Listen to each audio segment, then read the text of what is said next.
temos que irnos a Lugo de novo, pero para contarlles, Cristina, que isto hoxe non dábamos crédito na redacción, que estás nunha tenda onde se vende por 500 euros unha camiseta, pero non unha camiseta calquera. Estamos falando dunha camiseta do Breogán, aí o están vendo, pero claro, que ten esa camiseta, compañeira, para que se venda, Óscar, ese prezo? Madriña. Xa se vendeu. Cristina, hola, hola, hola. Venderon.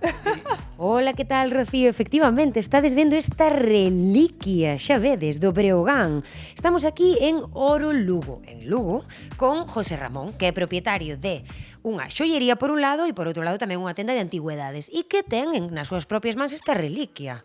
Contanos, por que tan especial esta camiseta? Bueno, esta camiseta é moi especial porque é a camiseta que utilizaba o Breogán no ano 81-82 e 82-83 no seu primeiro ascenso a Primeira División e o ano seguinte a ACB. Esta camiseta é original deste equipo, foi posta a venta por un familiar perteneciente a este grupo e escasean.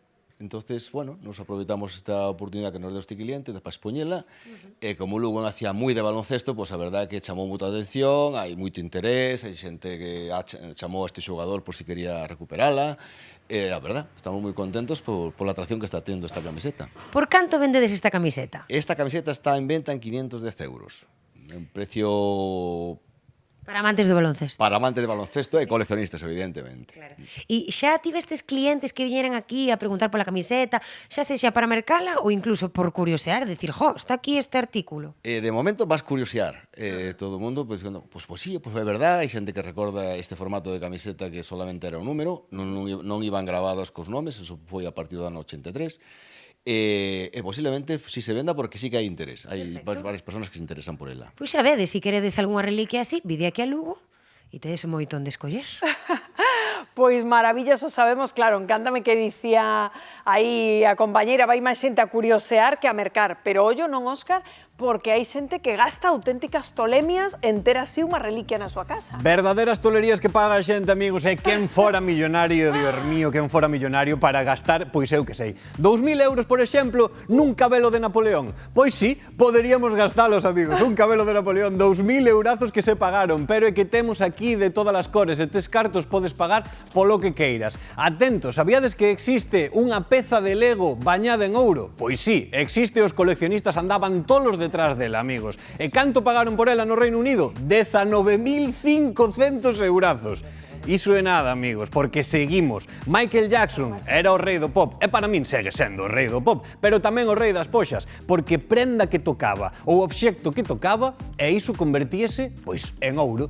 E o seu sombreiro, ese sombreiro típico que tiña nese videoclip de Smooth Criminal, que facía esas cousas e tiraba o sombreiro, pois costou 10.000 euros a un comprador belga. Pero iso non é todo, teño o mellor de todos. O obxecto máis curioso de todos foi comprado por un neerlandés. Amigos, comprou un preservativo. Efectivamente, escoitaron ben.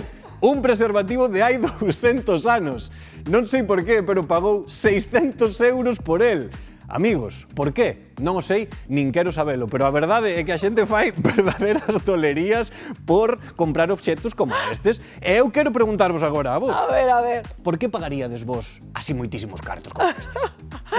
Eu non son... Gloria está pampa. No, é que eu Quedache pampa con preservativo. Gloria está... por precio aquí, xente. É que non sabemos se é usado ou non. Era un preservativo con puntilla. Bueno, daquela época. Con puntilla, cuidado. Iso foi o que costou 600 euros. Vai, Mala joder. puntilla de Camariñas. Claro, igual da de E logo Camariñas. Pepo, que xa saben que o home aí das nosas camisetas no termómetro, trouxo tamén un aquí do Breogán, Sí, que non sei, compañeiros, e tamén vale por aí. Xa que estaba o tema do Breogán, estes son máis de 500 euros. Mais! Esta camiseta é tamén original de xogo, igual que a que nos amosaron aí, pero esta en concreto é de Charlie Bell, que foi posiblemente o mellor xogador que pasou polo Breogán, que esta camiseta Charlie Bell lanzoulla ao público cando xogou o último partido e colleu na Miguel Espi, que é un amigo meu e que ao saber que eu colecciono camisetas tivo o detalle de regalarme.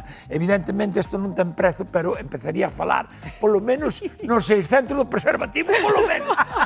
E despois, esta outra, esta sí que non ten prezo, a camiseta non ten nada en especial en si mesma, salvo que é do Juventud de Badalona e está asinada polo grandísimo Jordi Villacampa, que foi un dos mellores xogadores do Xuventude de toda a vida e actualmente ainda ostenta o récord de anotación da selección española con 48 puntos, ainda ninguén o superou. Eu tiven o prazer e a honra de coñecer a Jordi, asinou unha camiseta, fomos de cea e ainda lle tomamos algo por Santiago adiante, pero daí non vou falar máis nada.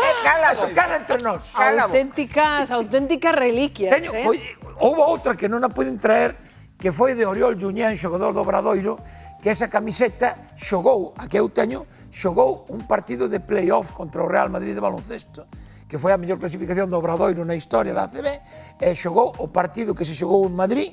Uriol xogou con esa camiseta e despois regaloume. Eu claro, Está na casa. pregúntome, Lola, ti crees que no casamos desta tempada ou nalgún das precedentes alguén se casaría cunha destas camisetas así porque lle teñan tanto apego que digan que frac nin que nada, eu ca camiseta do Breogán caso. Posiblemente, porque xa hai quen, por exemplo, partiu a tarta co himno do Celta. Anda! O son do himno do Celta. Temos claro, totalmente. Temos esta tempada, así que non a perdan, por favor. Tamén houve quen chegou en moto, porque é moi moteiro, entón pois hai quen chega tamén a